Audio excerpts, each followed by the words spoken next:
She wasn't supposed to be there. At least that's what the stares said, what the whispers confirmed, what the hand on her shoulder insisted when someone quietly told her to leave. No scene, no shouting, just polite rejection. The kind that comes with a smile and a firm suggestion that maybe she got the wrong wedding. She almost left, almost walked away and let them have their perfect day, but then, right in the middle of the vows, the groom stopped, turned, and said her name. Not as a question, not as a mistake, as a truth no one in that room was ready to hear. What happened next didn't just stop the wedding, it exposed it. Before we dive in, I need to know, where are you watching from right now? Drop your city and country in the comments below. Are you in London, New York? Let me know. Because this story isn't just about one woman or one wedding. It's about dignity, truth, and what happens when people realize they judge too fast. Hit that like button and subscribe. We need these stories heard. All right, let's take it back to the beginning. The invitation arrived on a Tuesday. Cream cardstock, gold foil lettering, the kind of wedding invitation that costs more than most people's weekly groceries. Mr. and Mrs. Jonathan Whitmore request the honor of your presence. She stared at it for a long time. Not because she was surprised, not because she didn't know it was coming, but because she knew exactly what it meant, and what it didn't. Her name was Maya Richardson. 32 years old, independent, self-made, a corporate consultant who'd built her career from the ground up. No favors, no shortcuts, no safety nets. Well, she wasn't rich, but she was proud. And she had history with the groom, not the kind people whisper about at brunch, not the kind that shows up in Facebook memories or old photos, the kind that gets buried, the kind people choose to forget. But Jonathan hadn't forgotten, and apparently neither had she, because here she was, holding an invitation to his wedding, wondering if showing up would be an act of closure or self-destruction. She didn't RSVP, not yes, not no. Because the truth was, she didn't owe him anything. They'd met 7 years ago, back when he was still figuring out who he was, what he wanted, and whether the life his family had planned for him was the life he actually wanted to live. Maya had been the answer to none of those questions, and eventually he'd stopped asking. He'd gone back to his world, the one with country clubs and family names and expectations that didn't include her, and she'd gone back to hers, the one where your last name doesn't open doors, but your work ethic might. So why go? That's what her best friend asked when Maya mentioned the invitation. Girl, why would you do that to yourself? And Maya didn't have a good answer. Maybe it was curiosity. Maybe it was pride. Maybe it was the part of her that still believed people could grow, that the man who'd once told her she mattered might actually mean it enough to prove it. Or maybe she just wanted to see if he'd notice. If in a room full of people who looked like him, talked like him, belonged in his world, he'd see her. She bought a dress, nothing flashy, nothing loud, just elegant, understated. The kind of dress that said, I belong here, without begging for permission. She practiced what she'd say if someone asked how she knew the groom. We went to school together, old friends, it's been years, all technically true, all missing the part that mattered. The wedding was on a Saturday, a state venue, 200 guests, live band, open bar, the kind of wedding that gets featured in magazines and makes people feel poor just by looking at the photos. Maya arrived exactly on time, not early enough to look desperate, not late enough to make a statement. She walked through the grand entrance, past the fountain, onto the sprawling lawn where white chairs framed a flower-covered archway, and the moment she stepped into view, everything shifted. It wasn't loud, it wasn't obvious, but it was there. Heads turned, eyes lingered. Conversations paused just long enough for her to feel it. She wasn't welcome, not because anyone said it, but because no one didn't. A woman in a pale pink dress approached, older, polished, with the kind of smile that doesn't reach the eyes. Excuse me, dear, are you with the catering staff? Maya blinked. No, I'm a guest. The woman's smile tightened. Oh, I see. Well, I don't believe I've seen you on the guest list. May I ask who invited you? Maya felt her stomach drop, not because of the question, but because of the tone, the assumption that she couldn't belong here, that there must be some mistake. I was invited, Maya said quietly, by Jonathan. The woman's expression flickered, confusion, doubt, suspicion. Jonathan doesn't usually... Well, I'll check with the coordinator, just to be sure. And just like that, Maya wasn't a guest anymore. She was a problem. She stood there alone as the woman walked away. Around her, people laughed, sipped champagne, hugged old friends, and Maya realized something she should have known from the start. The invitation didn't matter. Not here, not in this world, because no matter what the cardstock said, she was never supposed to show up. Maya didn't leave. She should have. Every instinct screamed at her to turn around, walk back through that grand entrance, and pretend this whole thing never happened. But she stayed, because leaving would have proven them right, and she refused to give them that. She found a seat near the back, not in the reserved section where family and close friends sat, but not so far that it looked like she was hiding, a compromise. The kind black women make every day just to exist in spaces that weren't designed for them. Around her, guests settled into their seats. The air buzzed with excitement, perfume, laughter, the clinking of champagne flutes. No one sat next to her. Not because the seats were taken, they weren't. But one by one, people glanced at her, hesitated, then chose a different row. Maya pulled out her phone.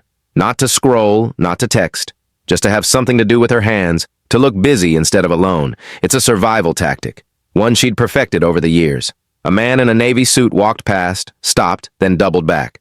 For a second, Maya thought maybe someone recognized her, someone who'd be kind. But he didn't smile. He leaned down, voice low. "Excuse me, I think there's been a mix-up. This section is reserved for family." Maya looked up at him. "I'm not in the family section. I'm in general seating." "Right, but are you sure you're at the correct wedding? The Whitmore-Ashford ceremony?" Her jaw tightened. "Yes, I'm sure." He straightened, clearly uncomfortable. "Okay, well, if you need help finding someone, the coordinator is near the entrance." Translation: "You don't belong here, and we both know it." Maya didn't respond. She just turned her attention back to her phone, fingers trembling slightly as she pretended to read an email she'd already seen 3 times. The man walked away, and Maya felt it again. That suffocating feeling of being tolerated but not welcomed. Of technically having the right to be there, but being reminded, quietly, politely, constantly, that she didn't fit. The music shifted. A string quartet began to play. The guests stood. Maya stood too, smoothing the front of her dress, forcing her shoulders back. And then, the bride appeared. She was beautiful. Of course she was. Blonde, graceful, glowing in a gown that probably cost more than Maya's car. Her name was Catherine Ashford. Old money, old family, old everything. The kind of woman whose life had been planned since birth, and every plan had worked out exactly as intended. Maya had never met her, but she knew of her. Jonathan had mentioned her once, years ago, back when things between them were unraveling. "My family wants me to meet someone. Someone appropriate." Appropriate. That word had stuck with Maya for years, because she knew what it meant, what it really meant. Someone white, someone wealthy, and someone whose last name opened doors instead of closing them. And now here Catherine was, walking down the aisle, about to marry the man who'd once told Maya she was enough. Maya watched as Catherine reached the altar. Jonathan stood there beaming, handsome, polished, every bit the man his family had groomed him to be. He looked happy. And for a brief, painful moment, Maya wondered if she'd been wrong to come, if maybe the past should have just stayed buried. But then, Jonathan's eyes swept the crowd, and they landed on her. It was fast, a flicker, a half-second of recognition before he looked away. But it was there. He'd seen her, and judging by the way his jaw tightened, the way his smile faltered for just a heartbeat, he hadn't expected her to actually show up. The ceremony began. The officiant spoke about love, commitment, the joining of 2 families. Maya barely heard it. All she could focus on was the tightness in her chest, the voice in her head asking, "What are you doing here? What did you think would happen? Why did you come?" She didn't have answers.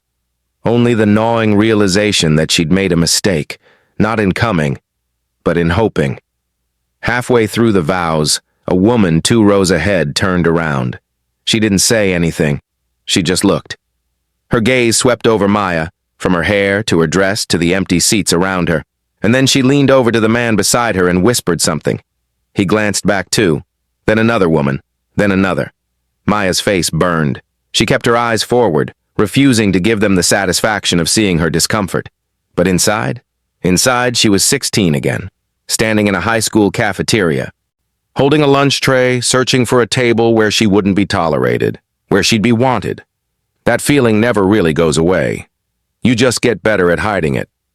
The officiant asked if anyone objected to the union. Silence. Of course. No one ever actually objects at weddings. That only happens in movies. But Maya felt the words rising in her throat anyway. Not an objection, just a question. Do you remember? Do you remember what you said? Do you remember who you were before you became this? But she didn't speak. She just sat there, silent and still, as Jonathan and Catherine exchanged rings, as they kissed, as the crowd erupted in applause, and Maya realized she wasn't just invisible, she was erased.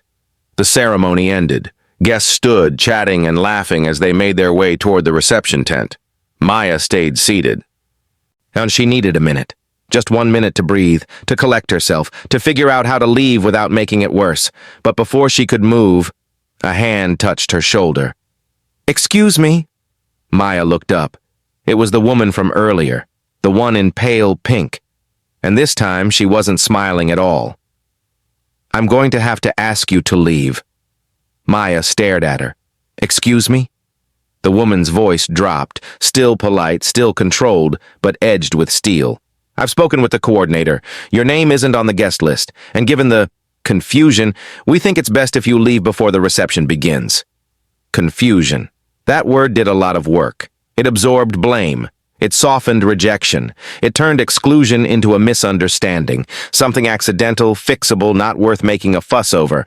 But Maya knew better. "I was invited," she said again, voice steady despite the tremor in her chest. The woman sighed, a patient, practiced sigh, the kind you give a child who won't stop asking for candy. "Perhaps you were invited to a different event. The Whitmore family hosts several occasions throughout the year, and sometimes wires get crossed. But this particular event is very intimate, family and close friends only. Translation: people like you don't belong here." Maya's hands clenched in her lap. She could feel eyes on her now, other guests lingering nearby, pretending not to listen while absolutely listening. This was a test, not of whether she should be there, but of whether she'd make a scene, whether she'd get loud, emotional, difficult, and then they'd have their excuse. "See? We were right to ask her to leave." "I know Jonathan," Maya said quietly. "Personally." The woman's expression didn't change, but something flickered in her eyes. Calculation, maybe, or doubt. "I'm sure you do, dear, but Jonathan knows a lot of people, and not all of them are invited to his wedding." There it was, the final card. The suggestion that Maya was nothing more than an acquaintance, a face in a crowd, someone who'd overestimated her importance and shown up where she wasn't wanted. Maya stood, not because she was ready to leave, but because sitting made her feel small, and she refused to be small. "I'm not causing any trouble," she said evenly. "I'm just here to witness the ceremony, that's it." "And you have," the woman replied, her smile tight and unyielding. "The ceremony is over, so there's no reason for you to stay." Behind them, a man in a tuxedo approached, security though he wasn't labeled as such. Just another well-dressed guest except for the earpiece and the way he positioned himself between Maya and the crowd. "Is there a problem?" he asked. The woman in pink shook her head, still smiling. "No problem at all, just a small misunderstanding. This young woman was just leaving. This young woman, not Miss Richardson, not our guest, just this young woman." Maya's throat tightened. She could leave. Walk away with her head high and her dignity intact. Let them have their perfect day. Let them believe they'd handled an awkward situation with grace. But if she left, if she walked away now, then every assumption they'd made about her would be confirmed. That she didn't belong, that she never should have come, that people like her only caused trouble. "I'd like to speak with Jonathan," Maya said. The woman blinked. "I'm sorry?" "Jonathan, the groom. I'd like to speak with him, directly." "That's not possible. He's taking photos with his family right now." "Then I'll wait." The security guard shifted, his presence now unmistakably a warning. "Ma'am, I'm going to have to ask you to leave the premises. You're disrupting the event." Maya laughed, short, bitter. "Disrupting? I've been sitting quietly this entire time. You approached me.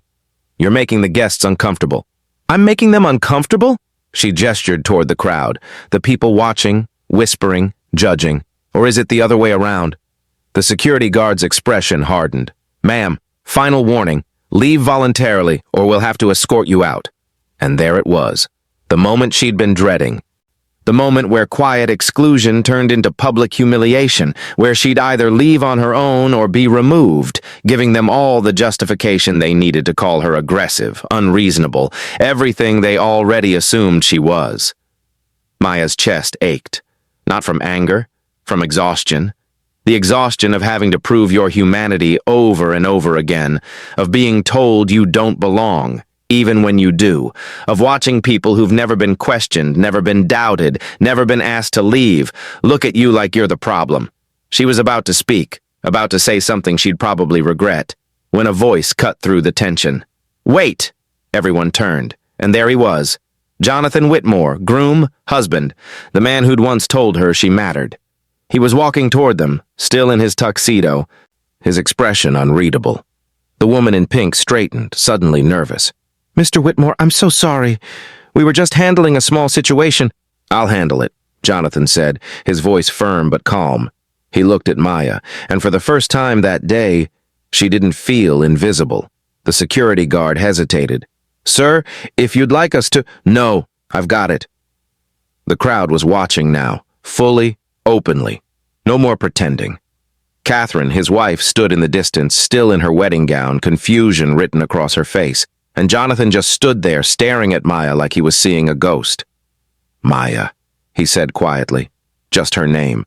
But it was enough. Enough to confirm that she wasn't lying. Enough to prove she wasn't delusional. Enough to make every single person in that crowd realize she wasn't a mistake. She was invited. The woman in pink paled. You know her? Jonathan didn't answer.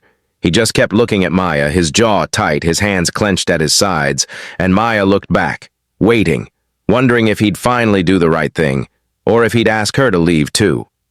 For a long moment, no one spoke. The air hung thick, charged with confusion, tension, and unspoken questions.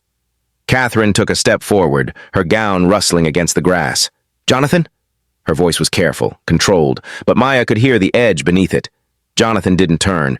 His eyes were still locked on Maya. And Maya didn't know what to feel. Relief? Anger? Vindication?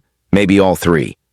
We need to talk, Jonathan said quietly, not to the crowd, to her. The woman in pink looked like she wanted to intervene, to smooth things over, to regain control, but Jonathan raised a hand. Give us a minute. Sir, the reception is about to— I said give us a minute. There was a command in his voice now, the kind that came from a lifetime of being obeyed. The woman stepped back, lips pressed thin. The security guard stayed close but didn't move. And the guests just watched. Jonathan gestured toward the side of the venue, away from the crowd. Maya hesitated. Part of her wanted to refuse, to make him explain himself right here in front of everyone. But the other part, the part that was tired, that was hurting, that just wanted this to be over, that part followed. They walked in silence, past the flower arrangements, past the string lights, into a quiet corner of the garden where the music was just a faint hum in the background. Jonathan stopped. She ran a hand through his hair, then finally looked at her. I didn't think you'd actually come. Maya's laugh was hollow. Clearly. Maya, don't.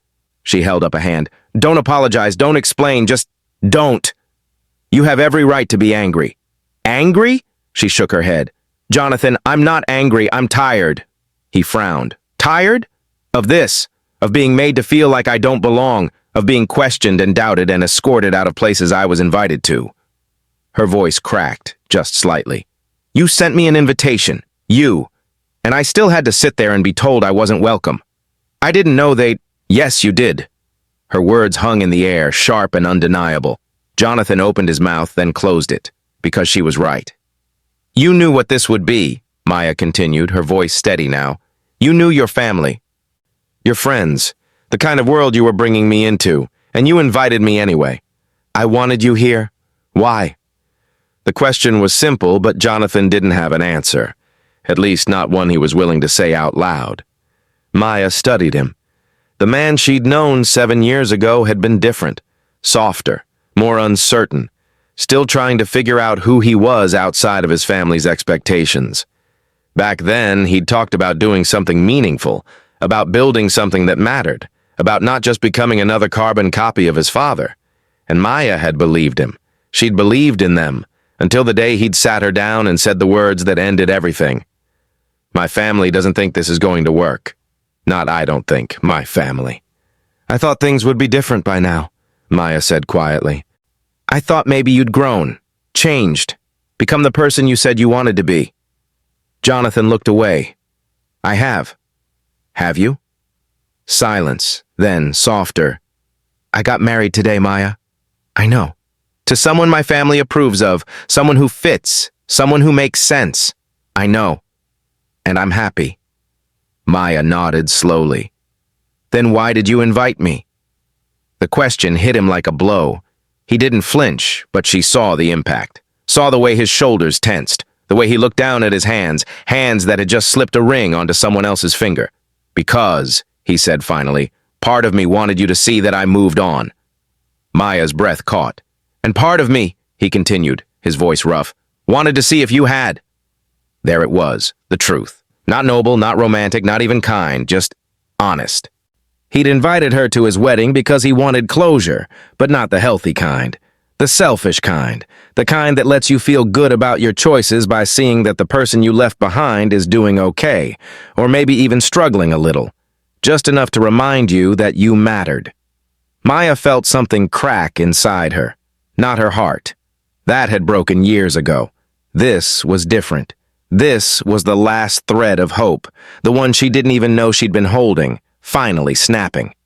You're selfish, she said, and there was no anger in her voice, just fact. Jonathan didn't deny it. I know. You invited me here to make yourself feel better, to prove to yourself that you made the right choice. Maybe. And you didn't care what it would cost me. I didn't think... No, you didn't. She took a breath, steadying herself. I came here because I thought maybe you'd grown into someone who could own his past, someone who could stand in front of his family and his friends and say, yes, I knew her, yes, she mattered. But you can't even do that, can you? Jonathan's jaw tightened. It's not that simple. It is, actually, you just don't want it to be. She turned to leave, but before she could take a step, Jonathan grabbed her arm. Not hard, not aggressive, but firm. Wait, please. Maya looked at his hand, then at his face. Let go, Jonathan. Not yet. Just listen. I'm done listening. Maya, let go. And for the first time all day, for the first time in years, Jonathan looked afraid. Not of her, but of what might happen if she walked away now. If she left without giving him the forgiveness he so desperately wanted. Please, he said again. So quieter this time. Don't go, not like this. Maya pulled her arm free. You don't get to ask me that, she said. Not after everything. She turned, started walking, and Jonathan did something no one expected. He followed, not quietly, not discreetly, right back toward the crowd, right back toward the reception, where Catherine was waiting, where everyone was waiting. And when they saw him, saw the look on his face, they knew.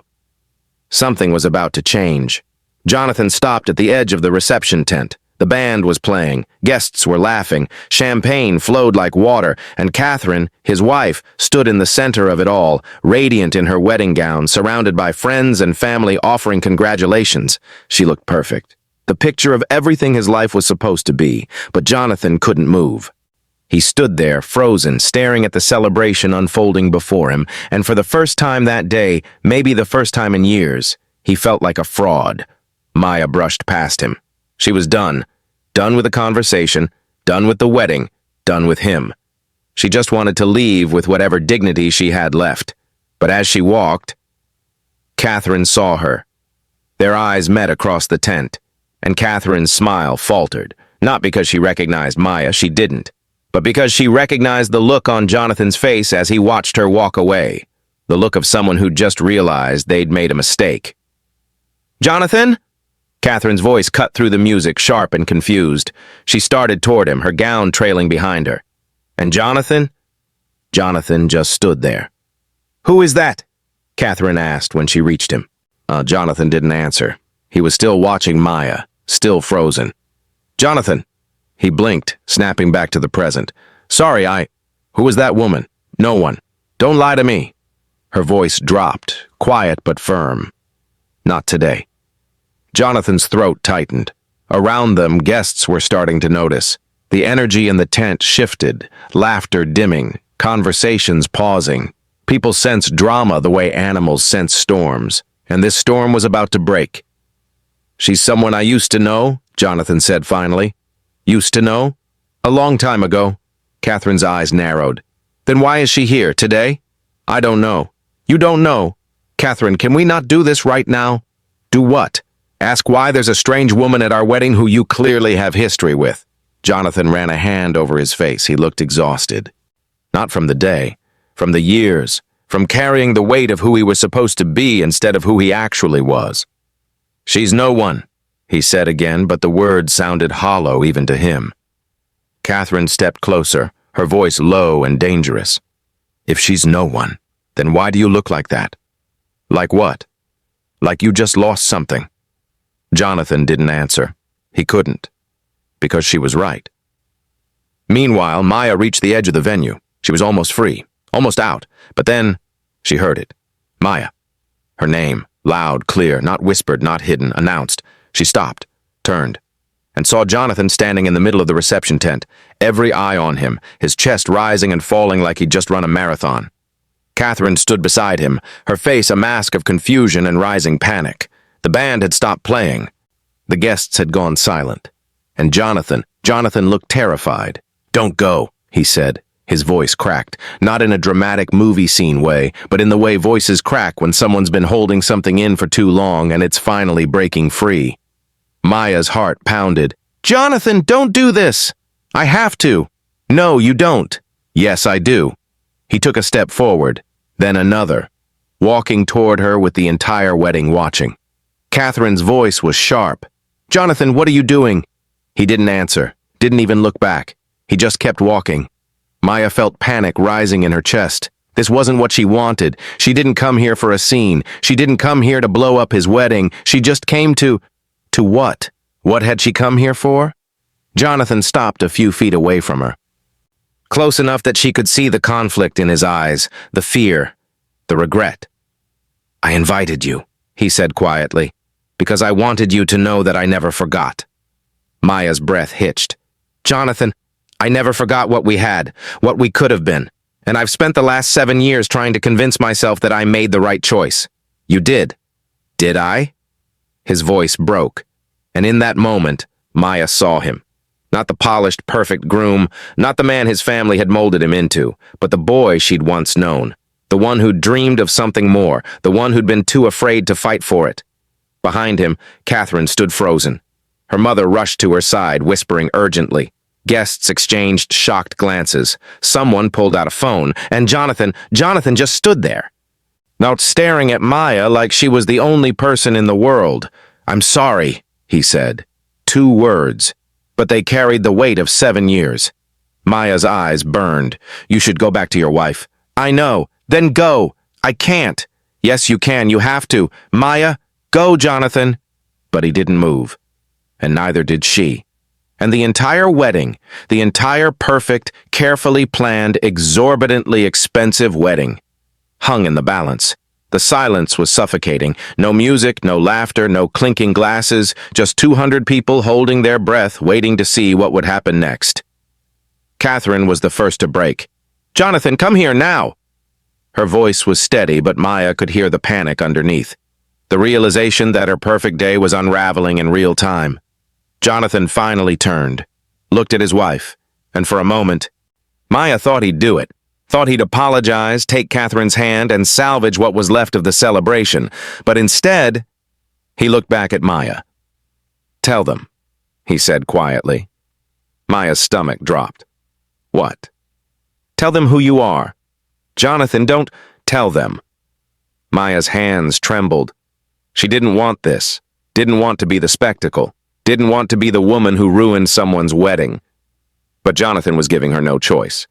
He was forcing the truth into the light, whether she wanted it there or not. Catherine marched toward them, her gown billowing behind her. What is going on? She demanded. Who is this woman? Jonathan opened his mouth, but Maya spoke first. "I'm no one," she said firmly. "I'm someone he used to know, that's it." "Then why is he acting like this?" "Because he's having second thoughts." "And that's between the two of you." Catherine's eyes flashed. "You need to leave, now." "I'm trying to." "Then try harder." Maya turned to go, but Jonathan grabbed her wrist. "Don't! Let go of me!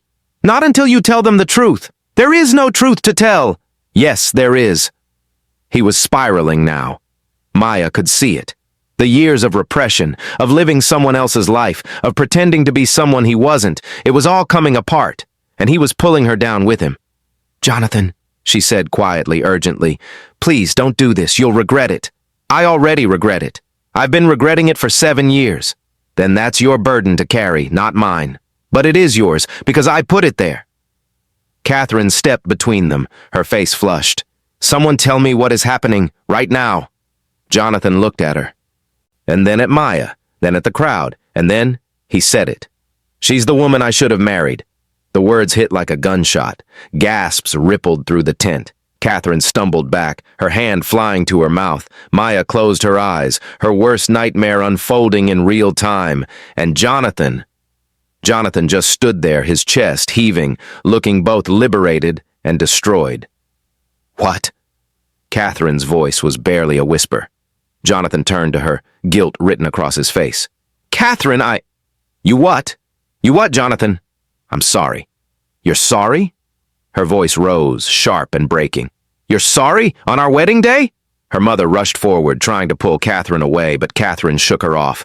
"No, I want to hear this. I want to hear him say it." Jonathan's jaw clenched. "I thought I was doing the right thing," he said. "What, marrying you, building this life, making everyone happy? Everyone but yourself?" "Yes." Catherine's laugh was bitter, broken. "And you decided to figure this out now, after the vows, after we're married? I didn't plan this, I didn't—" "Then why is she here?" Jonathan looked at Maya. And Maya wanted the ground to swallow her whole. "I invited her," Jonathan said. Catherine blinked. You invited her? To our wedding?" "Yes." "Why?" "Because I thought—" He stopped, searching for words. "I thought if I saw her again, I'd know for sure that I'd made the right choice." "And did you?" Silence. Catherine's face crumpled. "Oh my God, you didn't—" "Catherine? No, don't say another word." She turned to Maya, her eyes blazing. "Did you know? Did you know he felt this way?" Maya shook her head quickly. "No, I swear!" I didn't—" "Then why did you come?" "I don't know. I shouldn't have. I'm sorry." "You're sorry?" Catherine's voice cracked. "You show up at my wedding, and you're sorry?" Maya took a step back, her own eyes burning. "I didn't ask for this. I didn't want this. I came because he invited me, and I thought—" She stopped, swallowing hard. "I thought maybe we could both have closure. Move on. I didn't come here to ruin anything." "Well, congratulations," Catherine said bitterly. "You did anyway." Maya's throat tightened. She looked at Jonathan one last time, at the man who just destroyed his own wedding, and hers along with it. "I hope you're happy," she said quietly, and then she walked away. This time no one stopped her. Not Jonathan, not Catherine, not the security guard or the woman in pink or anyone else. They just watched as she left, head high, tears falling, dignity intact. Behind her, the reception tent erupted into chaos, Catherine sobbing, Jonathan standing frozen. Guests whispering, filming, already crafting the story they'd tell for years to come. And Maya just kept walking, because she'd learned something today, something she should have known all along. Some people will never choose you. No matter how much they claim to care, no matter how much they regret losing you. When it comes down to it, they'll choose comfort, safety, the life they were supposed to have, and you'll be left holding the pieces of a story that was never really yours to begin with. Maya made it halfway to the parking lot before she heard footsteps behind her. Fast, desperate. "Maya, wait!" She didn't turn, didn't stop. Not for him. Not anymore. But Jonathan caught up anyway, grabbing her arm gently this time, pleading, "Please, just let me explain."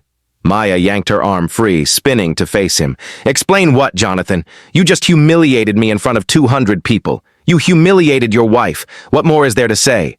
I know I messed up. But you need to understand." "No, you need to understand." Her voice shook. "I came here in good faith. I thought maybe Maybe we could be adults about this, that we could both move forward, but you couldn't even let me do that. You had to make it about you." Jonathan's face crumpled. "You're right. You're absolutely right. I'm selfish. I've always been selfish, but nothing. There's no but that fixes this. I never stopped thinking about you." Maya laughed, sharp, bitter. "That's not the compliment you think it is." She turned to leave again, but this time Jonathan didn't follow. He just stood there, defeated, and said the words that changed everything. "You were pregnant." Maya froze. Every muscle in her body went rigid. The world narrowed to a single point, those 3 words hanging in the air like a blade. She turned slowly. "What did you just say?" Jonathan's face was pale. His hands shook. 7 years ago, you were pregnant, and I—" He stopped, his voice breaking. "I knew." Maya felt the ground shift beneath her. No, he couldn't have. "You're lying," she whispered. "I'm not. You didn't know. I never told you. You didn't have to. I saw the test, in your bathroom, when I came over that night to end things." Maya's vision blurred. She remembered that night. The night he'd sat on her couch and told her it was over, that his family didn't approve, that he needed to focus on his future. She'd been planning to tell him. She'd had the test hidden in her bathroom cabinet, trying to figure out the right way to say it, but he'd ended things before she got the chance. And 2 weeks later, she'd lost the baby. "You knew?" Her voice was barely audible. "You knew, and you still left?" Jonathan's eyes filled with tears. "I was 25. I was terrified. I didn't know what to do." "So you did nothing?" "I thought—" He swallowed hard. "I thought if I walked away, you'd handle it, and then you'd move on. We both would." Maya couldn't breathe. 7 years. 7 years she'd carried the weight of that loss alone. The grief, the guilt, the questions. What if I'd told him sooner? What if I'd done something different, and all this time, he'd known? "You let me go through that alone," she said, her voice hollow. "You knew I was pregnant, and you left me anyway." "I'm sorry." "You're sorry?" Her voice rose, raw and breaking. "You're sorry? Do you have any idea what that did to me? I lost that baby, Jonathan. I lost it, and I had no one. No one. Because you decided I wasn't worth fighting for." Jonathan stepped forward, reaching for her. "Maya, Don't touch me." He stopped, and for the first time he looked at her, really looked at her, and saw the damage he'd done. Not just the humiliation today, but the years of pain, the grief, the weight she'd carried because he'd been too much of a coward to carry it with her. "I didn't know you lost it," he whispered. "Would it have mattered?" Silence. Maya wiped her eyes, her hands shaking. "You want to know why I came today?" she said. "It wasn't for closure. It wasn't to see if you'd changed. It was because part of me, some stupid, broken part of me, wanted to believe that maybe you'd grown into someone who could own up to the past. Someone who could look me in the eye and say, 'I'm sorry for what I did.'" She laughed bitterly. "But you can't even do that, can you? You couldn't do it 7 years ago, and you can't do it now?" Jonathan's face twisted in anguish. "What do you want me to say?" "Nothing. I don't want you to say anything. I want you to leave me alone." "Maya, go back to your wife, Jonathan. Go back to your perfect life and leave me out of it." She turned, started walking, and this time, she didn't look back. But Jonathan did something she didn't expect. He followed, not to apologize, not to beg, but to confess. "There's something else," he called after her. Maya stopped but didn't turn. "What?" "Catherine doesn't know." "Doesn't know what?" "Why I really married her." Maya turned slowly. "What are you talking about?" Jonathan's voice dropped, almost inaudible. "I married her because my father told me to. Because marrying you, or anyone like you, would have cost me everything. My inheritance, my position in the company, my family." He looked at her, his eyes red. "I chose money over you, and I've hated myself for it every day since." Maya stared at him, and for a moment, just a moment, she felt something close to pity. Not for what he'd lost, but for what he'd never had, the courage to choose himself. "That's not my problem, Jonathan," she said quietly. "I know, and it doesn't change anything. I know. Then why are you telling me?" "Because you deserve to know the truth, all of it." Maya shook her head. "The truth doesn't fix what you did. It doesn't undo the hurt. It just is." She took a breath. I hope you figure out how to live with it, because I've spent 7 years learning how to live with mine." And with that, she walked away. For real this time. No more looking back. No more waiting for him to be someone he wasn't. Just forward. One step at a time. Behind her, Jonathan stood alone in the parking lot, his wedding in ruins, his confession hanging in the air, and the woman he'd loved, maybe still loved, gone. Back at the reception, chaos reigned. Catherine sat in a chair surrounded by her bridesmaids, her face streaked with tears and ruined makeup. Her mother stood nearby, furiously whispering with Jonathan's father, a tall, silver-haired man whose expression could freeze fire. Guests milled about in clusters, some still filming, others making quiet exits before things got worse. And at the center of it all, an empty space where the groom should have been. One of the bridesmaids, a woman named Lauren, knelt beside Catherine. "Honey, maybe we should get you out of here. Get you somewhere quiet." Catherine shook her head, wiping her eyes. "No, I'm not leaving. This is my wedding, my day." "But I said no." Lauren exchanged a worried glance with the other bridesmaids. Catherine wasn't angry. Not yet. She was in shock. The kind of shock that comes when the life you thought you had shatters in an instant. Jonathan's father stormed toward Catherine, his face red. "Where the hell is my son?" Catherine looked up at him, her voice flat. "I don't know." "What do you mean you don't know?" "I mean he ran after her, and I don't know where he is." Mr. Whitmore's jaw clenched. "This is unacceptable, absolutely unacceptable." Catherine's mother stepped in, her voice icy. "Your son just humiliated my daughter in front of everyone. Unacceptable doesn't begin to cover it." "My son is clearly having some kind of breakdown." "Your son," Catherine interrupted quietly, "just told me I wasn't the woman he wanted to marry." Silence. Even Mr. Whitmore didn't have a response to that. Catherine stood, her gown pooling around her feet. "I want everyone to leave." Her mother blinked. "Sweetheart, maybe we should—" "I want everyone to leave." Her voice was calm, too calm.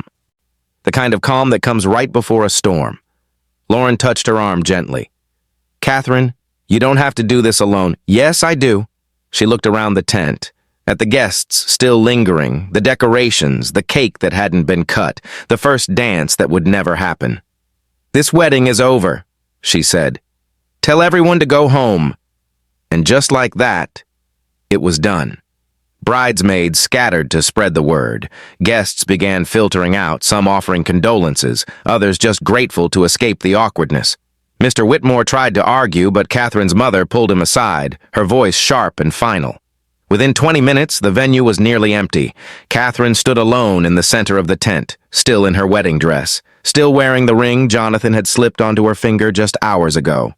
She looked down at it, turned it slowly, and then she pulled it off. She didn't throw it, didn't hurl it across the room in some dramatic gesture. She just set it down on the table beside the untouched wedding cake and walked away. Outside, guests climbed into cars, already texting friends, calling relatives, posting cryptic messages on social media. "You won't believe what just happened. Craziest wedding I've ever been to. I have so much tea." The story was already spreading. By morning, it would be everywhere. And Maya was gone. She'd driven straight home, her hands trembling on the wheel, tears streaming down her face. She didn't cry because she still loved Jonathan. She cried because of what he'd taken from her. Not just the baby, not just the relationship, but years of her life. Years spent wondering if she'd been enough, and if she'd done something wrong, if she was unworthy of being chosen. Now she knew the truth. She'd never been the problem. He was, and knowing that should have felt like freedom. But it didn't. It just felt like waste. She pulled into her driveway, turned off the engine, and sat in the silence. Her phone buzzed. A text from her best friend. "Girl, where are you? I've been calling. Are you okay?" Maya stared at the message. "How did you even begin to explain a day like this?" She typed back. "I'm home. I'll call you tomorrow." Then she turned her phone off. Inside her apartment, she kicked off her heels, unzipped her dress, and stood in front of the mirror. She looked at herself, really looked for the first time in hours. Her makeup was smudged, her eyes were red, but she was still standing. She thought about Jonathan's confession, and about the baby she'd lost, about the life that could have been, and for the first time in 7 years, she let herself feel it, all of it, the grief, the anger, the betrayal. She didn't push it down, didn't try to be strong. She just felt. And somewhere in that flood of emotion, she found something unexpected. Relief. Because the story was finally over. Not the way she'd imagined. Not with closure or apologies or any kind of satisfying ending, but over nonetheless. She didn't have to wonder anymore. Didn't have to imagine alternate timelines or different choices. She knew now, and knowing, even when the truth was ugly, was better than living in limbo. Outside, the sun was setting. The day that had started with hope and ended in heartbreak was finally coming to a close, and Maya sat on her couch, wrapped in a blanket, and let herself just be, not strong, not composed, just human. Her phone buzzed again. She ignored it. Whatever came next, the fallout, the gossip, the inevitable questions, she'd deal with it tomorrow. Tonight, she just needed to breathe. 3 days later, Maya's phone was still exploding. Texts from people she hadn't spoken to in years, DMs from strangers who'd somehow heard the story, even a voicemail from a journalist asking if she'd be willing to share her side. She deleted them all. Because this wasn't a story, not to her, it was her life, and she was done letting other people turn it into entertainment. On the 4th day, she finally called her best friend back. "Girl, I thought you were dead," Simone said the second she picked up. "Do you know how many times I called you? I know, I'm sorry, I just needed some space." "Space? Maya, the entire internet is talking about you. There are TikToks. Maya closed her eyes. "I don't want to know. Too late. You're a whole main character now." "Great." Simone's tone softened. "How are you holding up? For real?" Maya took a breath. "Honestly, I don't know. Some days I'm fine. Other days I feel like I'm drowning, but I'm getting through it." "That's all you can do, babe." "Yeah." Silence. Then Simone asked the question Maya had been dreading. "Have you heard from him?"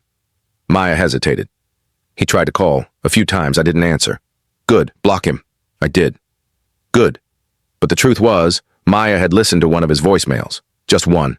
She couldn't help herself. His voice had been broken. Desperate. "Maya, please. I know I don't deserve it, but please call me back. I need to know you're okay." I need to explain." She deleted it halfway through, because there was nothing left to explain. "You know what the crazy part is?" Maya said. "What?" "For years, I thought if I ever saw him again, I'd fall apart. But I didn't. I'm still here. Still standing." "Damn right you are." Maya smiled faintly. "Yeah, damn right." The following week, Maya went back to work. Same job, same office, same routine. But she felt different. Lighter somehow. Not because the hurt was gone, it wasn't. But because she'd finally let go of the weight she'd been carrying. The weight of wondering, of hoping, of waiting for someone to choose her. One afternoon, her coworker stopped by her desk. "Hey, I saw you're trending on Twitter." Maya looked up. "What?" "Yeah, something about a wedding?" Maya's stomach dropped. "Can we not?" The coworker held up their hands. "Say no more. Just thought you should know." That night, Maya broke her own rule and Googled herself. She shouldn't have. But curiosity won. The results were overwhelming. Headlines like, "Mystery Woman Causes Wedding Day Meltdown," "Groom Confesses Love for Ex During Ceremony," "Bride Devastated," "The Wedding That Broke the Internet." There were even Reddit threads dissecting every detail, speculating about who she was, what had happened, whether it was real or staged. Some people called her a homewrecker, others called her a victim, a few even called her a hero. Maya closed the browser. She didn't need their opinions, didn't need their theories or their judgment or their speculation. She knew her truth, and that was enough. 2 weeks after the wedding, Maya received a letter. Not an email, not a text, an actual handwritten letter. The return address was unfamiliar, but the handwriting on the envelope was Jonathan's. She stared at it for a long time. Part of her wanted to throw it away without opening it, but another part, the part that had spent 7 years looking for closure, needed to know what it said. She opened it. Inside was a single page, covered in Jonathan's careful script. "Maya, I know you don't want to hear from me. I know I've lost the right to ask anything of you, but I need to say this, even if you never respond. I was wrong. Not just about leaving, not just about the wedding, but about everything. I spent 7 years building a life I thought I was supposed to want. I did everything my family expected. I married the right person. I took the right job. I became the right version of myself. But none of it was real. And the worst part is I knew that. I've always known. I just didn't have the courage to do anything about it until it was too late. I'm not writing this to ask for forgiveness. I don't deserve that. I'm writing because you deserve to know that losing you was the biggest mistake of my life. Not because of what we could have been, but because of who I became without you. I hope you find the happiness I couldn't give you. I hope you find someone who chooses you the way I should have, and I hope one day you can forgive me, not for my sake, but for yours. Jonathan Maya folded the letter, set it down, and didn't cry, because she'd already cried enough for him, already spent enough time mourning what could have been. And she was done. She picked up her phone, opened her notes app, and started writing. Not to him, not for him, but for herself. Dear Maya, you survived. You survived the loss, the betrayal, the humiliation, the questions, the doubt. You survived a man who couldn't love you the way you deserved. And you're still here, still whole, still worthy. You don't need his apology. You don't need his regret. You just need to keep moving forward, because that's what you've always done, and that's what you'll keep doing. You! She saved the note. And for the first time in weeks, she smiled. 3 months later, Maya was offered a new job, bigger title, better pay, a fresh start. She accepted without hesitation. On her last day at her old office, her co-workers threw her a small going-away party. Cake, balloons, awkward speeches about how much they'd miss her. And as Maya stood there, surrounded by people who'd witnessed her at her lowest, she realized something. She wasn't the same woman who'd walked into that wedding 3 months ago. She'd been tested, broken, humiliated. But she'd come out the other side, not bitter, not broken, just stronger. And when she walked out of that office for the last time, she didn't look back. Because the story wasn't about Jonathan. It was never about Jonathan. It was about her, about reclaiming her power, her voice, her worth. And as she drove away, windows down, music loud, she felt something she hadn't felt in a long time. Free. If this story hit you, if you felt any part of Maya's journey, drop a comment below and let me know. What would you have done in her position? Would you have left quietly, confronted him, stayed silent, and don't forget to like, share, and subscribe, because stories like this need to be told. Stories about dignity, about survival, about walking away with your head high even when the world wants to see you fall. Thanks for being here. I'll see you in the next one.